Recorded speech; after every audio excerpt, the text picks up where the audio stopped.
అందరికీ నమస్కారం అండి. శాసనసభ నియమావళికి వ్యతిరేకంగా, సభ సాంప్రదాయాలు మర్యాదలకు వ్యతిరేకంగా, అక్కడ ఉన్న నిబంధనలకు వ్యతిరేకంగా కనీసం ఇంకిత జ్ఞానం లేని వ్యక్తి జగన్మోహన్ రెడ్డి గారు. ప్రతిపక్ష నేత హోదా కావాలి అని ఆయన డిమాండ్ చేయడం అనేది ఎంత హాస్యాస్పదమో ఈరోజు గౌరవ సభాపతి గారు ఆయన ఇచ్చిన రూలింగ్లో రాష్ట్ర ప్రజలందరికీ కూడా అర్థమయ్యే విధంగా చాలా చక్కగా తీర్పిచ్చారు. ఆ రూలింగ్తో పాటు జనసేన నుంచి మేము డిమాండ్ చేశాం, ఖచ్చితంగా దీనిపైన ఒక చర్చ జరగాలి, కమిటీ ఆన్ ప్రివిలేజెస్కి ఇది రెఫర్ చేయాలి. ఎందుకంటే సభాపతి గారు హౌస్ కస్టోడియన్, మాకు వచ్చే గౌరవం కానివ్వండి, మాకు వచ్చే మర్యాద కానివ్వండి, సభాపతి స్థానాన్ని గౌరవించుకుంటేనే సభ్యులందరూ కూడా అదే విధంగా వస్తుంది. కానీ జగన్మోహన్ రెడ్డి గారు ప్రజాస్వామ్య పద్ధతికి విరుద్ధంగా నోరు దొరికింది కదా అని ఇష్టం వచ్చినట్టు మాట్లాడుకుంటూ తనకున్న మాధ్యమాల ద్వారా ప్రజల్లో ఒక నెరేటివ్ తీసుకెళ్ళడానికి చేసిన ప్రయత్నాన్ని జనసేన పార్టీ నుంచి మేము ఖండిస్తున్నాం. ప్రత్యేకంగా ఈరోజు మా పార్టీ అధ్యక్షులు, రాష్ట్ర ఉప ముఖ్యమంత్రి పవన్ కళ్యాణ్ గారి గురించి ఆయన చేసిన విమర్శలు చాలా బాధ కలిగించినాయి. ఎందుకంటే ప్రతిపక్ష హోదా మీకు రాదు, ఆ స్థాయి మీరు డిమాండ్ చేసే పరిస్థితిలో లేరు. ఎన్నికల్లో అంతిమంగా మన స్థానం ఏంటని నిర్ణయించేది మన ప్రజలు. వై నాట్ 175 అని ఎగిరిన మనిషి 11కి పడిపోతే మతి సీమితం పోయినట్టుంది. ఆయనకు అర్థం కావడం లేదు. పవన్ కళ్యాణ్ గారు ఆ రోజు ఏం చెప్పారంటే, leader of opposition is a status, is a post. దాన్ని మీరు డిమాండ్ చేయలేరు. ఈ 5 సంవత్సరాలు దాని గురించి మర్చిపోండి. మీరు శాసనసభకు వచ్చి చర్చల్లో పాల్గొని ప్రజా సమస్యలపైన మీరు మాట్లాడండి అనే అంశం పైన ఆయన మాట్లాడినప్పుడు ఒక విలేకరి మరి వైఎస్ఆర్సీపీకి 39% ఓట్ షేర్ వచ్చిందని డిమాండ్ చేస్తున్నారు అన్నప్పుడు, అది మన భారతదేశంలో లేదు, మన సాంప్రదాయాల్లో లేదు.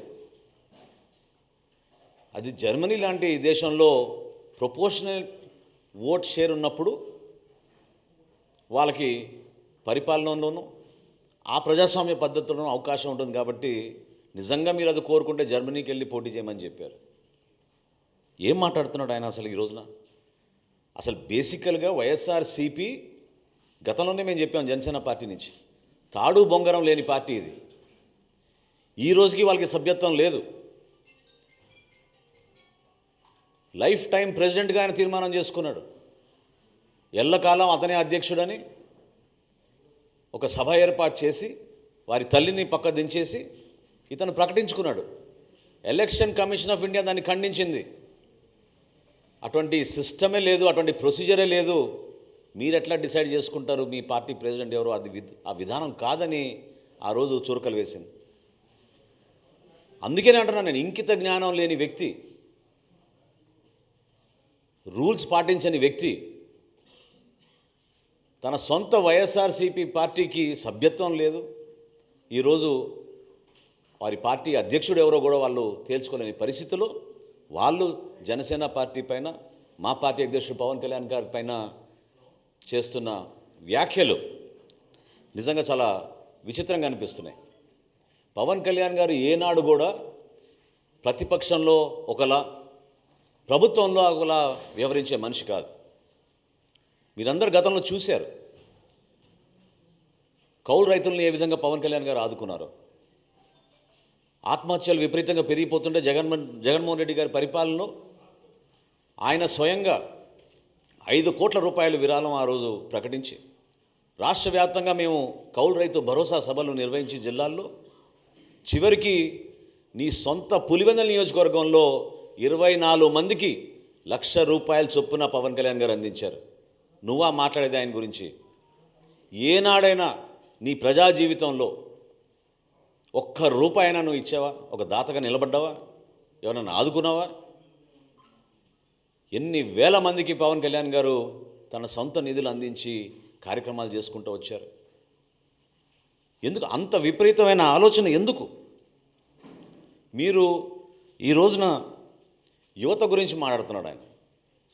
44 లక్షల మందికి ఆయన ఉద్యోగాలు ఇచ్చాడంట. మరి వాలంటీర్స్ని ఏ విధంగా నిలబెట్టి నన్ను మోసం చేసావు, ముంచావు? చెప్పా చేయకుండా కనీసం వాలంటీర్స్ వాళ్ళ టర్మ్ ఎక్స్టెండ్ కూడా చేయకుండా ఎన్నికలప్పుడు నువ్వు చేసిన వాగ్దానాలు ఏంటి వాలంటీర్స్కి? మార్చిలోనే జియో ఎక్స్పైర్ అయిపోయింది, కనీసం జియోని కూడా నువ్వు ఎక్స్టెండ్ చేయలేదే. వాళ్ళ సంఖ్య కలుపుకొని నువ్వు 44 లక్షల మందికి నువ్వు ఉద్యోగాలు ఇచ్చావంటే యువత నమ్ముతారా? నిన్న ఇచ్చారు అద్భుతమైన తీర్పు ఆ యువత. ఏ విధంగా పట్టభద్రులు ఊహించని విధంగా సుమారు 70% మెజారిటీ వచ్చేటట్టు, ఓటు బ్యాంక్ వచ్చేటట్టు, ఓటు షేర్ వచ్చేటట్టు కూటమి ప్రభుత్వానికి అండగా నిలబడ్డారో మీరు అందరూ చూశారు. ఒక ఆర్థిక విధ్వంసం సృష్టించిన మనిషి స్వలాభం కోసం, సొంత ఆస్తుల కోసం గతంలో వాళ్ళ తండ్రి గారు ఉన్నప్పుడు కూడా అదే విధంగా ఉపయోగించుకుని తన 5 సంవత్సరాల పరిపాలన కూడా అదే విధంగా చేశాడు. అసలు సూపర్ 6 గురించి నీకు మాట్లాడే అర్హత ఏదైనా అడుగుతున్నాను నేను. దీపావళి రోజు ఇచ్చాపురంలో రాష్ట్ర వ్యాప్తంగా ఉచితంగా 3 గ్యాస్ సిలిండర్లు మేము పంపిణీ చేస్తామని సూపర్ 6లో ఇచ్చిన వాగ్దానానికి అనుగుణంగా సిద్ధమైతే ఎంత దుష్ప్రచారం చేశారు, ఎన్నిసార్లు మీరు వార్తలు రాయిపించారు, కావాలని ప్రజల్లో అలజడి సృష్టించారు దుర్మార్గంగా. కానీ ఈరోజు లెక్క ఏంటి? 94,32,000 మందికి ఈరోజు గ్యాస్ సిలిండర్లు ఉచితంగా అందించాం. అద్భుతమైన కార్యక్రమం ప్రజల్లోకి తీసుకెళ్తున్నాం. నీలాగా మోసం చేసే కార్యక్రమం కాదు. ఎక్కడో బటన్ నొక్కేసాం అంటే నిజంగానే బటన్ ఎవరికి నొప్పారో, ఎవరికి అందించారో అనేది దీనిపైన చాలా ఆశ్చర్యకరంగా ఉంది.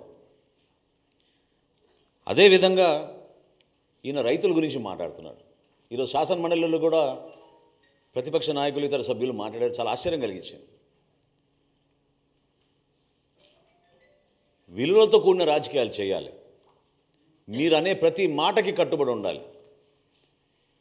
ఎన్నికల ముందు ఒక మాట, ఎన్నికలు అయిన తర్వాత ఒక మాట. ఇప్పుడు మీరు 175 నుంచి 11 దిగిపోయారు కాబట్టి మీరు బురజల్లే కార్యక్రమం చేపడుతున్నప్పుడు మేమే ప్రభుత్వంలో వచ్చినాక ఆశ్చర్యపోయాం. ధాన్యం కొనుగోలు విషయంలో మీరు రైతులను ఎంత మోసం చేశారు. కష్టపడి అహర్నిశలు కృషి చేసి రాష్ట్ర ప్రభుత్వం పైన ఒక నమ్మకంతో రైతులు ధాన్యం మీకు అమ్మితే 1,674 కోట్ల రూపాయలు మీరు బాకీలు పెట్టి వదిలి వెళ్ళిపోయారు. ఇది మోసం కాదా? మడం తిప్పనన్న వ్యక్తి ఇది వాస్తవం కాదా? గౌరవ ముఖ్యమంత్రి గారు చంద్రబాబు నాయుడు గారు, అదేవిధంగా గౌరవ ఉప ముఖ్యమంత్రి పవన్ కళ్యాణ్ గారు సమర్థించి ఖచ్చితంగా దీనికి మనం ముందు తీసుకెళ్దామని చెప్పి భరోసా ఇచ్చినాక నెల రోజుల్లోనే మా కూటమి ప్రభుత్వం 1,674 కోట్ల రూపాయలు గత ప్రభుత్వం చేసిన బకాయిల్ని మేము రైతులకి తీర్చాం. ధాన్యం కొనుగోలు విషయంలో ఈ రోజున భారతదేశంలో ఎక్కడ జరగని విధంగా ఒక అద్భుతమైన కార్యక్రమం ప్రజల్లో తీసుకెళ్ళాం, రైతాంగాన్ని కాపాడాం. 33,52,000 మెట్రిక్ టన్నుల ధాన్యం ఈ ఖరీఫ్ మాసంలో మేము కొనుగోలు చేశాం. నిన్న సాయంత్రం వరకు 7,772 కోట్ల రూపాయలతోటి ఈ ధాన్యం కొనుగోలు చేశాం. 94.6% 24 గంటల లోపే రైతు ఖాతాల్లోకి జమ చేశాం. అసలు ఊహించగలుగుతారా? మీరు ఎప్పుడైనా ఈ విధంగా నిజాయితీగా పనిచేశారా? ప్రజలకి మీరు అండగా నిలబడాల్సిన బాధ్యతని మీరు విస్మరించుకుని ఈ రోజున మీరు శాసనసభకు కూడా రాకుండా ఏ విధంగా వ్యవహరిస్తున్నారు? గతంలో వర్క్ ఫ్రమ్ హోమ్ ముఖ్యమంత్రినా, వర్క్ ఫ్రమ్ హోమ్ ముఖ్యమంత్రి కాస్త ఈ రోజున వర్క్ ఫ్రమ్ బెంగళూరు శాసనసభ్యుడిగా తయారయ్యాడు. శాసనసభకు వచ్చి మీరు మాట్లాడాలి కదా ప్రజల సమస్యలపైన. ఆ బాధ్యత లేదా మీకు? దేనికోసం చెప్పండి. మేము కష్టపడి ఈ రోజున ఆర్థిక ఇబ్బందుల్లో కూడా ప్రతి కార్యక్రమం నెట్టుకుంటూ ప్రజల్లోకి వెళ్తుంటే సివిల్ సప్లైస్ కార్పొరేషనే ఈరోజు 41 కోట్ల రూపాయలు అప్పులు చేసి మీరు వెళ్ళిపోయారు. ఏ విధంగా మీరు ఈ ఆర్థిక వ్యవస్థని ఇంత దుర్మార్గంగా ఇబ్బంది పెట్టారో ప్రజలందరూ కూడా చూశారు. కూటమి ప్రభుత్వం నుంచి మేము మాటిస్తున్నాం, వచ్చే 2 నెలల్లోనే 100% మా సూపర్ 6లో మేము ఇచ్చిన వాగ్దానాలు నిలబెట్టుకుంటాం. మేము అందించాల్సిన సహాయం, భరోసా ఎక్కడ కూడా పొరపాటు చేయం. ముఖ్యమంత్రి గారు, గౌరవ ఉప ముఖ్యమంత్రి గారు పదే పదే చెప్తూ వస్తున్నారు, అన్నదాత సుఖీభవ అనే కార్యక్రమం ఖచ్చితంగా మేము రైతులను ఆదుకుంటాం. అదేవిధంగా తల్లికి వందనం, బిడ్డల్ని చదివించుకునే కార్యక్రమం, ఎంతమంది బిడ్డలు ఉన్నా సరే ఒక కుటుంబంలో వాళ్ళందరికీ కూడా 15,000 చొప్పున ఇస్తామని చెప్పి చాలా స్పష్టంగా దానికి బడ్జెట్ కేటాయింపులు కూడా చేసి మేము సిద్ధంగా ఉన్నాం. ప్రజలందరూ కూడా రోడ్లు వేయండి మహాప్రభు అని బతిమలాడుకుంటే మీ ప్రభుత్వంలో గుంతలు కూడా పూడ్చలేదు. మీరు ఋషికొండ ప్యాలెస్కి మాత్రం 500 కోట్లు ఖర్చు పెట్టారు. శాశ్వతంగా ముఖ్యమంత్రి అయిపోతా అనుకున్నాడు. సముద్ర తీరాన ఒక అద్భుతమైన కట్టడిలో ఆయన అక్కడ నిలబడి ప్యాలెస్ లాగా దాన్ని తయారు చేసుకుని పర్మనెంట్గా ఇక్కడ ఉండిపోతామని ఒక పిచ్చి భ్రమలో చేసిన కార్యక్రమాన్ని ఎంత నష్టం కలిగించిందో రాష్ట్రానికి ఈరోజు మనం చూస్తున్నాం. పర్యాటక రంగానికే నష్టం కలిగించింది. నిధులన్నీ కూడా దారి మరలించారు. వందల సంఖ్యలో సలహాదారులను పెట్టుకున్నారు. దాదాపు 680 కోట్ల రూపాయలు సలహాదారుల పైన ఖర్చు పెట్టారు. సలహాదారుడు ముఖ్యమైన సలహాదారుడికి దాదాపు 160 కోట్లు ఖర్చు పెట్టారు ఆయనకి. మరి ఇంతమందిని ఉపయోగించుకుని కనీసం జల్ జీవన్ మిషన్లో కేంద్ర ప్రభుత్వం ఇచ్చిన 14,000 కోట్ల రూపాయలు కూడా మన రాష్ట్ర ప్రజలకి మీరు ఉపయోగించుకోలేకపోయారే. ఇంతకన్నా మోసం ఏమైనా ఉంటుందా? పరిపాలన చేతకాక దద్దమ్మలాగా మీరు కూర్చుని మీరు కలిగించిన నష్టం ఈ రాష్ట్రానికి పూడ్చడానికి చాలా సమయం పడుతోంది. అనేక ఇబ్బందుల్లో ఉన్నాం. అర్థం కాని పరిస్థితుల్లో కూడా కష్టకాలంలో మేము ప్రజల్ని ఆదుకోవడానికి మేము ముందుకు తీసుకెళ్తున్నాం. నోరు ఉంది కదా అని ఇందాక అన్నట్టు వర్క్ ఫ్రమ్ బెంగళూరు ఎమ్మెల్యే అయినా, జనరల్గా శాసనసభ్యులు అసెంబ్లీ అయిపోయిన తర్వాత వాళ్ళ నియోజకవర్గాలకు వెళ్ళి పనిచేసుకుంటారు, ప్రజలకి అందుబాటులో ఉంటారు. ఈయన మాత్రం శాసనసభకి రాడు, బెంగళూరుకి మాత్రం తరచుగా వెళ్ళిపోతూ ఉంటారు. ఏ విధంగా మీరు ప్రజా సమస్యలపైన మీరు నిలబడతారు చెప్పండి? ప్రజలు మీకు ఒక శాసనసభ్యుడిగా మిమ్మల్ని ఎన్నుకున్నారు కదా, దాన్ని మీరు గౌరవించాలి కదా, నిలబడాలి కదా. ఇవన్నీ విస్మరించి కేవలం ఇట్లా ప్రెస్ మీట్లు పెట్టి మీ క్రిమినల్ మైండ్, అంటే నేను అనేది ఈరోజు పవన్ కళ్యాణ్ గారిని ప్రత్యేకంగా టార్గెట్ చేయాల్సిన అవసరం దేనికోసం వచ్చిందంటే తన రాజకీయ ప్రస్థానంలో ఈ విధంగా ఆయన ముందుకెళ్తూ ఉంటాడు. ఒక క్రిమినల్ మైండ్. మేము కూడా అనొచ్చు కదా, నువ్వు కోడి కత్తికి ఎక్కువ గొడ్డలికి తక్కువ అని. ఏ విధంగా బాబాయ్ హత్య జరిగిందో అందరికీ తెలుసు కదా. ఇది పద్ధత? ప్రజాస్వామ్యంలో మీరందరూ కూడా ప్రత్యేకంగా ఒక పద్ధతి ప్రకారంగా మాట్లాడుకోవడం అలవాటు చేసుకోవాలి.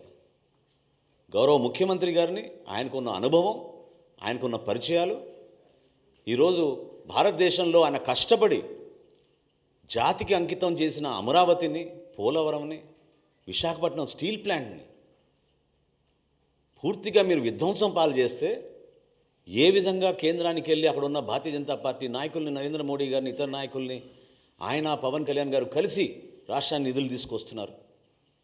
కలిసి పనిచేయాల్సిన సందర్భం కాదా ఇదని నేను అడుగుతున్నాను జగన్మోహన్ రెడ్డి గారిని. మీలో ఏమైనా ఇంకిత జ్ఞానం ఉంటే రాష్ట్ర ప్రజల పక్షాన్ని నిలబడండి. అభివృద్ధి కార్యక్రమాల్లో మీరు పాలు పంచుకోండి. సంక్షేమ కార్యక్రమాలు ఎక్కడైనా పొరపాటు జరుగుతుంటే ప్రభుత్వం దృష్టికి తీసుకురండి. ఎన్నికలు ఇంకా చాలా దూరంగా ఉన్నాయి మనకి. ప్రజలు మన ఎన్నుకుంది 5 సంవత్సరాల పరిపాలన అందించమని. అంతేగాని నోరు బారేసుకుని ప్రతిసారి మాట్లాడితే మాత్రం జనసేన పార్టీ మిమ్మల్ని ఈ విధంగా మీరు చేస్తున్న ఈ కార్యక్రమాల్ని ఖచ్చితంగా ఖండిస్తాం. ఇది చాలా తప్పు. ప్రజాస్వామ్యంలో ఒక బాధ్యత గల వ్యక్తిగా, ఒక మాజీ ముఖ్యమంత్రిగా మీరు అందించాల్సిన సలహాలు, సూచనలు మీరు ఇవ్వండి. వ్యక్తిగత విమర్శలకి కించపరిచే విధంగా దానివల్ల మీకు ఏదో ఓట్లు పడిపోతాయి అనుకుంటే మాత్రం నిన్నటి ఎన్నికలే మీకు దానికి నిదర్శనం.